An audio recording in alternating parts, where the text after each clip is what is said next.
Well, before I invite Dr. Kenn and his wife, Dr. Deborah Gordon, up to the stage, since I don't get up here a lot, I'm going to grab a couple minutes. You know, and it's funny because people make a difference in your life, and many times they don't even know it. I had people over the years come back and say, I remember when you said to this to me, and it changed everything. And I'm going, I don't even remember saying that.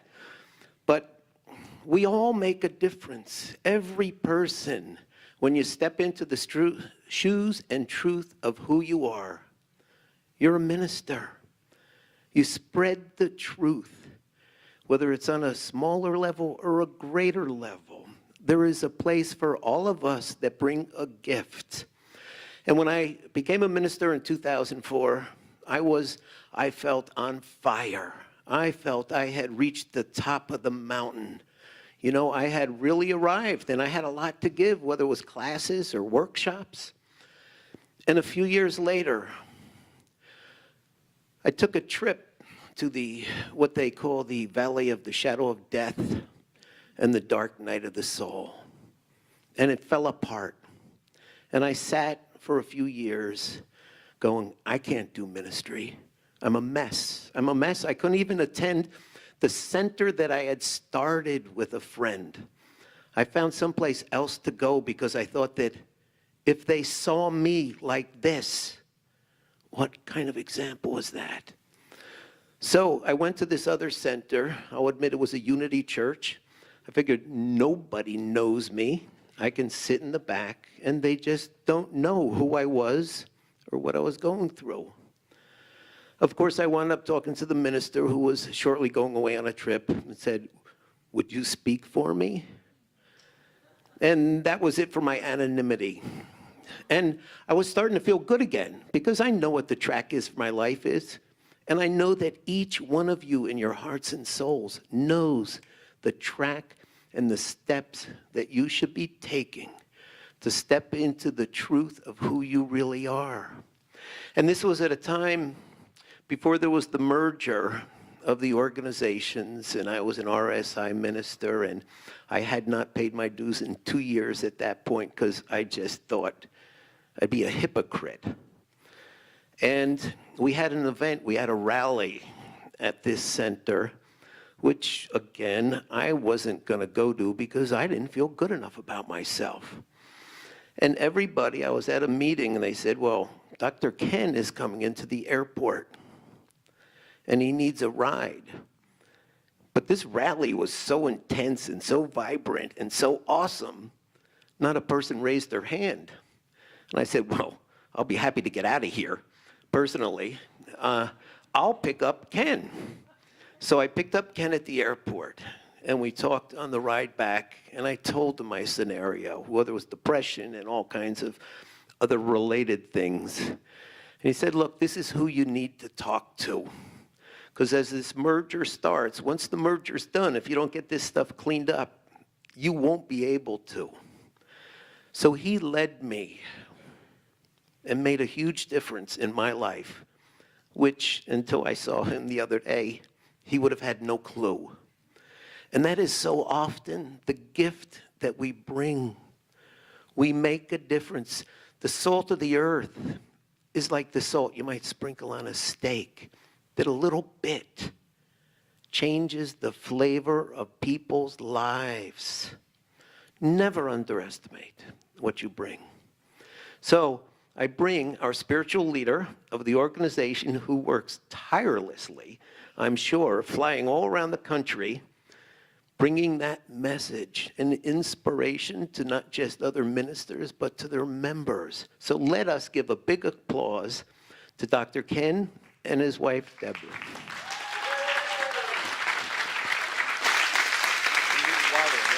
I'm all ready. Love you. Love you too. Oh, good morning. Good morning. I had no idea you hadn't paid your dues.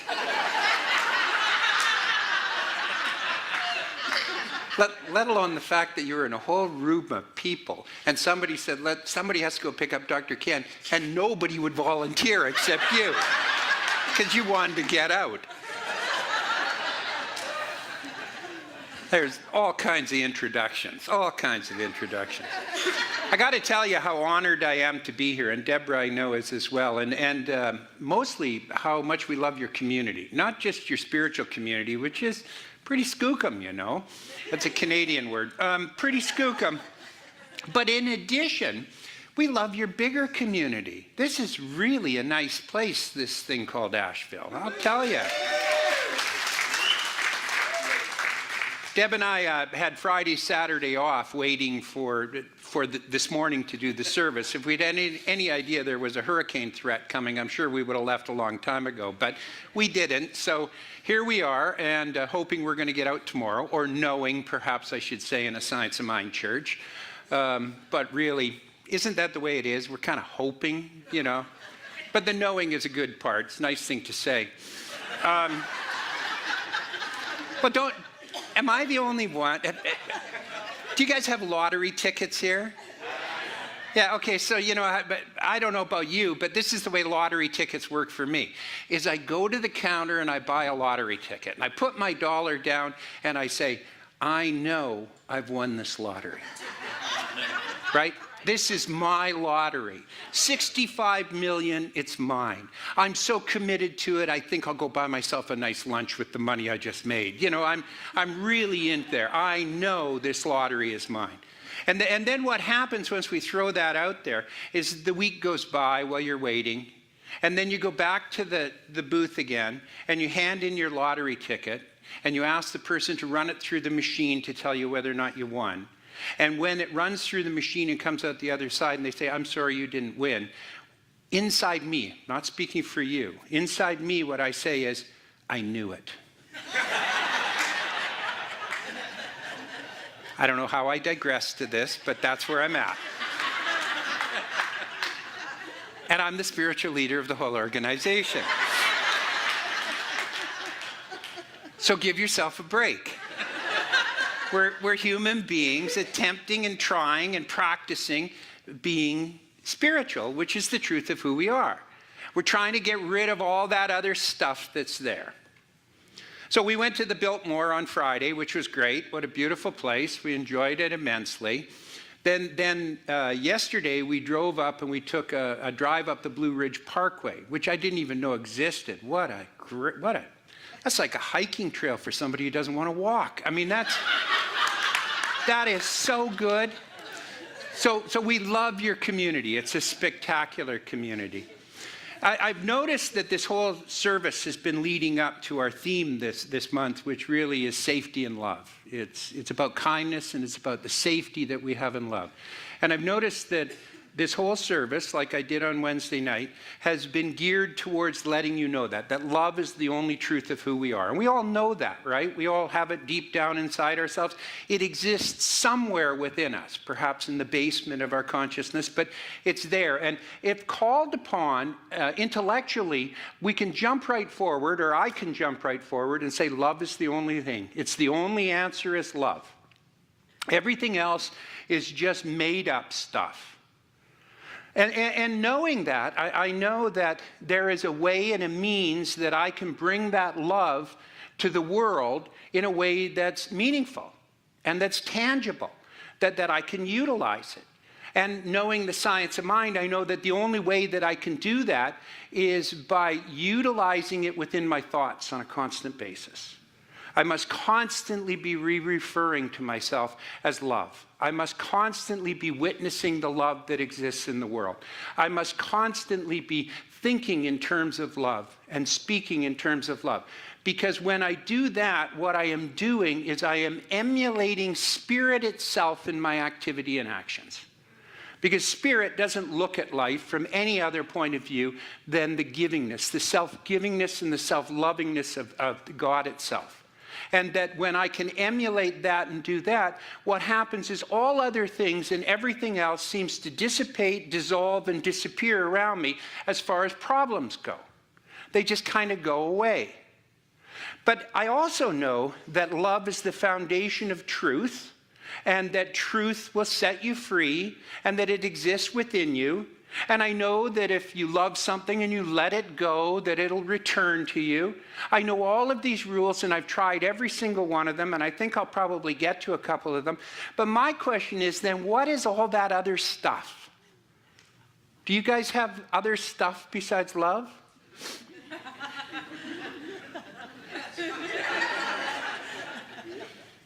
Some of you do. The rest of you are avatars. And instead of a fire walk tomorrow night, what we'll do is we'll do a walk on water. But that is exactly the action or the activity. And the rest of that stuff that exists there, what that is the filter that I put over it that's based on my anxiety and my fear. It's that simple. What I fear, I have trouble loving. Or perhaps a better way to put it is fear is just an unskillful love. That's all it is. What it is it's my switch on what love is. And so that when I look at a politician who I'm not pleased with, or when I look at a human being I'm not pleased with, or when I look at a hurricane that I'm not pleased with, or when I look at a mass shooting I'm not pleased with, whatever it happens to be, what it is it is a cry for me to love, to be able to express that love. It's like Troward talking about a living idea in the mind of God, where Troward says a living idea in the mind of God needs no energy from the individual, it only needs the energy from the universe itself.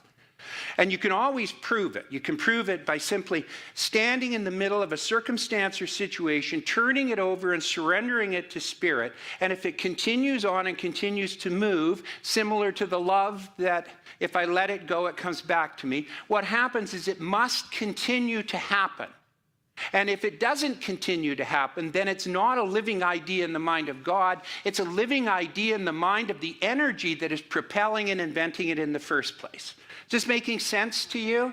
So when Troward said, I went through many businesses in my life, and I used to go into them, and I was always successful with them for a period of time. Sometimes short period of time, but a period of time. And why it was because I would jump in. I became a restaurant executive, and I became the president of a corporation. And eventually what happened is I just got drained out of it. What happened is my energy went away from it, and it disappeared.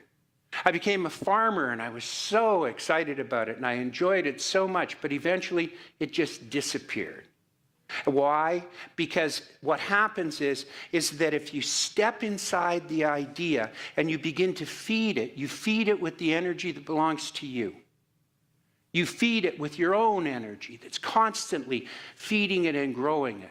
And then when you get tired because it's taking energy from you, when it pulls that energy out of you, at some point what you do is you tire. And when you tire of it and you turn away and go away from it, it disappears and no longer exists because it's not a living idea in the mind of God, it's a living idea in the mind of Kenn.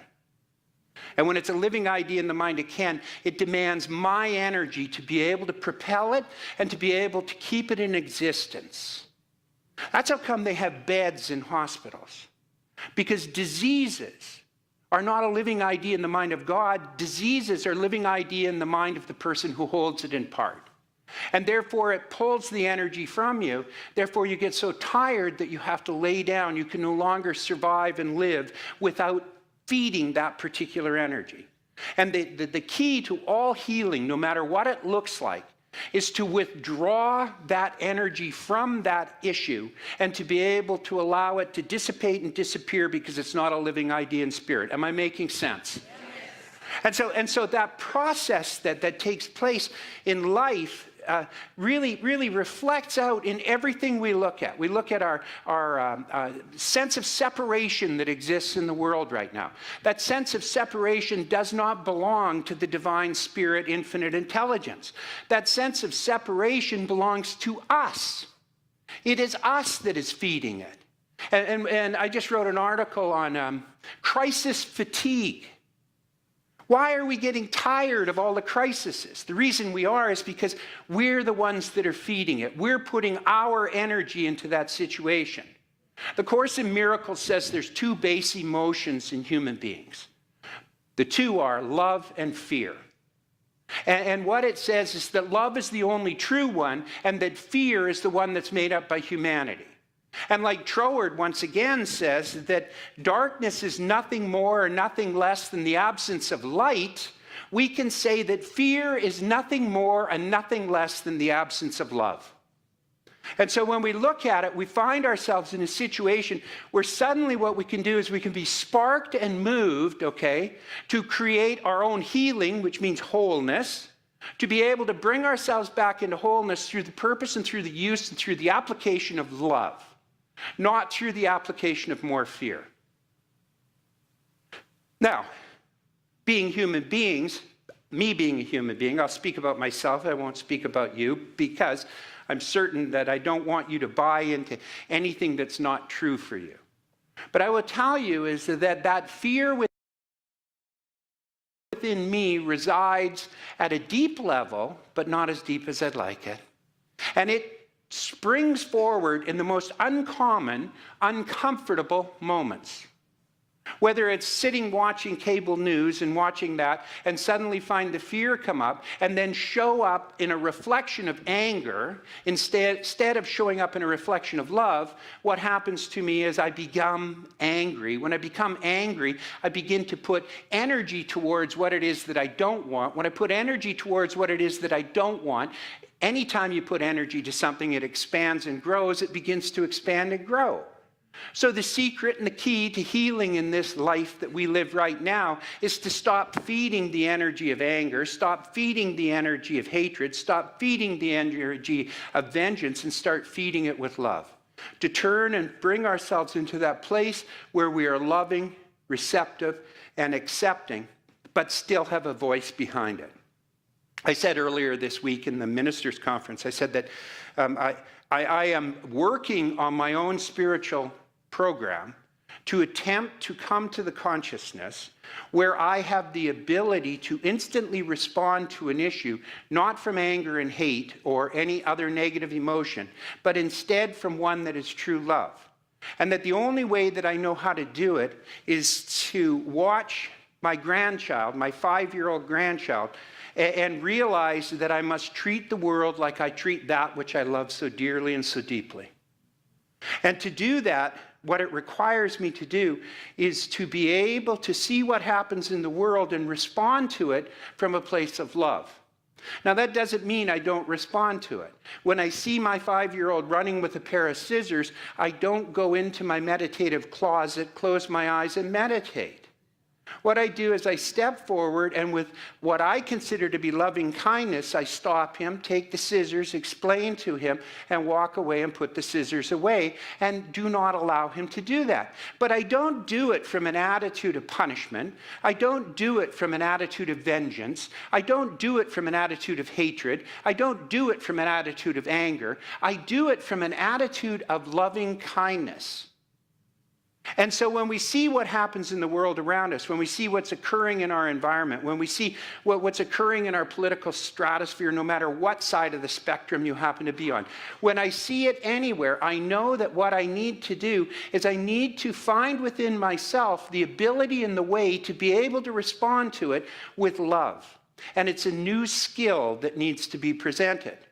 But I still have this little dark side of me that is that angry part. So I know that I have to forgive that on an ongoing basis as I practice becoming capable and qualified to be able to do this. I remember years ago when Deb and I were in our 20s, we were living in Vancouver, British Columbia, going to university, and we used to go out and we'd go for a jog. And so we jogged down the streets of Vancouver, which were nice tree-covered streets with nice houses and everything, and we'd be jogging along and running along. And I can remember one day, Deb and I were jogging along, and I was behind Deb, and there was nobody in the world at that particular point that I would have thought that I loved more than my wife of 43 years, and that's Deborah. There was this thing with, yes. I shouldn't say there was nobody at that point that I loved more than Deborah. Okay, there's nobody I love more than Deborah. So there I am, and we're running along, and we're jogging along, and Deb's in front of me. And this is a woman who I adore, who I want to spend the rest of my life with, who it's definitely connected to my heart. And we're running down this street, and all of a sudden, this great big dog runs out. and starts growling and barking and snapping. Can you feel what it feels like? I threw Deb in front of me. True story. I grabbed her by the shoulders, put her in front of me, and then I thought for a second, oh, I shouldn't have done that, as the dog lunges at her. So I stepped back, and we backed away, and we went away. Nobody got hurt. But that's what happens with fear, don't you think? Isn't that the way that it works? No matter what you hold in front of you, no matter what you hold to be so joyful and so necessary that exists in front of you, all of a sudden one thing can happen and you can spin out of control. Or is that just me? Okay, all right, I didn't think it was just me. At least there's 5 or 6 people here. We'll join for a Fear Anonymous class later. And this does not work. This is the way we've been operating the world from the beginning of time. We've been operating on it, the premise that we can manipulate and control it to get it to do our way, to go and be what we want to do. Because we don't want to lose something, so what we do is we reach out and find ways to do it. We're frightened we're going to lose something, so we go to war.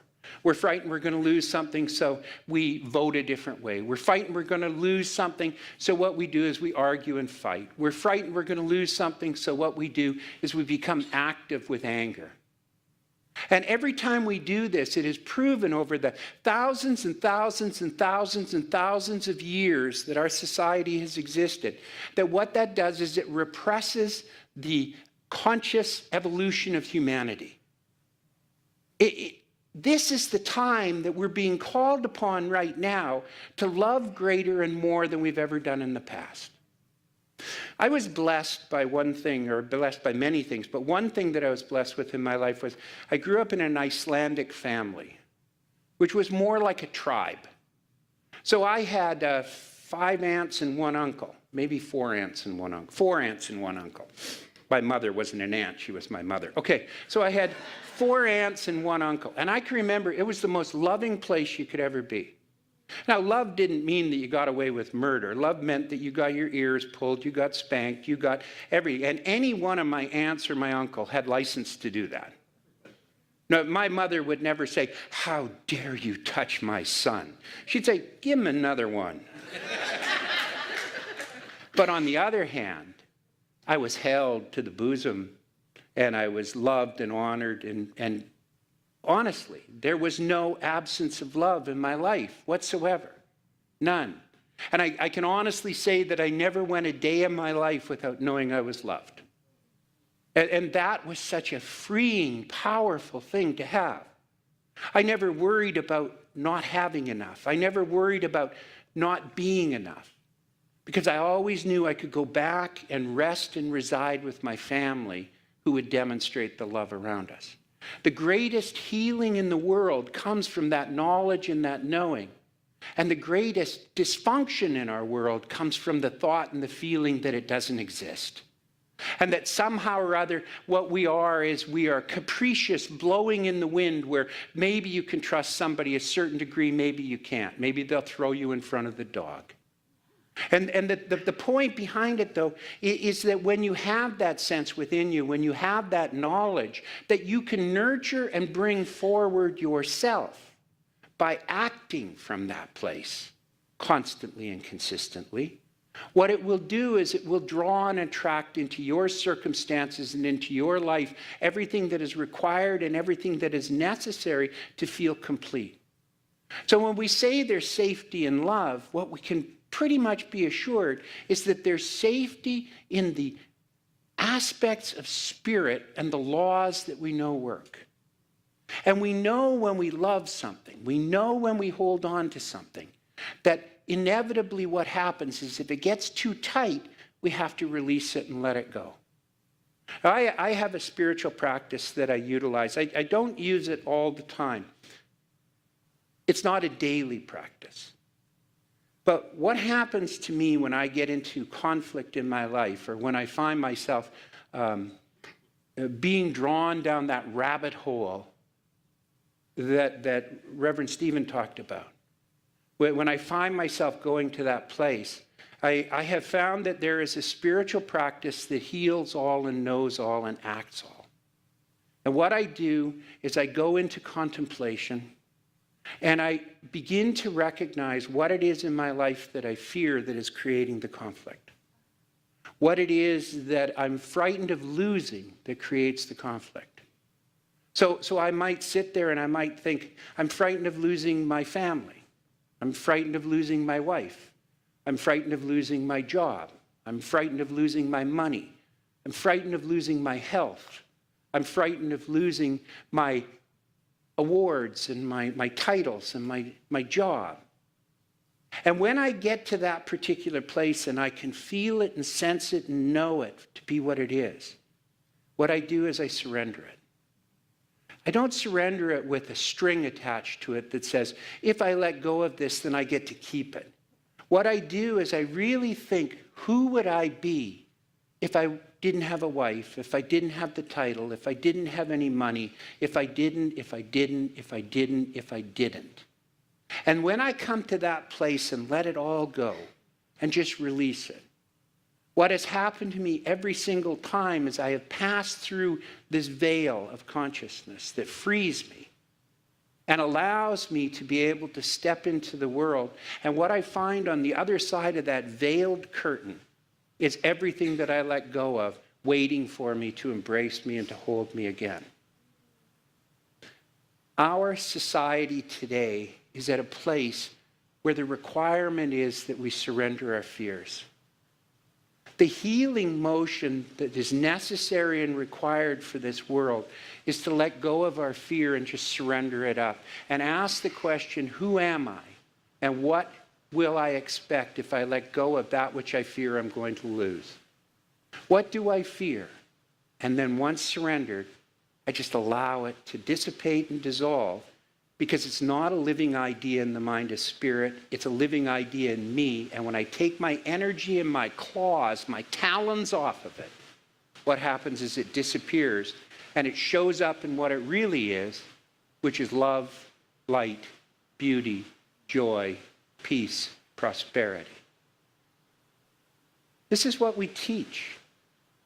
The requirement for us in this day and age, and us being those who are not just in this room, but those who are consciously aware that they want something different. The requirement for that is something that each of us can do and give. And when we do, what will happen is we will join the collective consciousness and grow the collective consciousness to a point where it will begin to heal itself and come back into wholeness. We set, like Reverend Stephen said, we set an example. The smallest things that we do make an impact on the largest ideas out there. It's up to us to stop beckoning to the call of the nonsense that's going on in our world, in this country, in Canada. It's time for us to surrender that and allow ourselves to come into the wholeness of the truth of who we are, which is loving individuals. And the only way we can do that is by changing our energy of pissed-offtivity to an energy of light and love. And we each know how to do it because we've each done it 1,000 times in the past. This is not an unknown way for us to live. It's just an unknown way for us to live consistently, and it's time we started getting consistent. So here's what I want you to know. I want you to know that you are loved, that you are honored, that you are blessed, that you are held in the arms of God itself, and that I appreciate each and every one of you for being on this journey with me. God bless you. Know you're loved.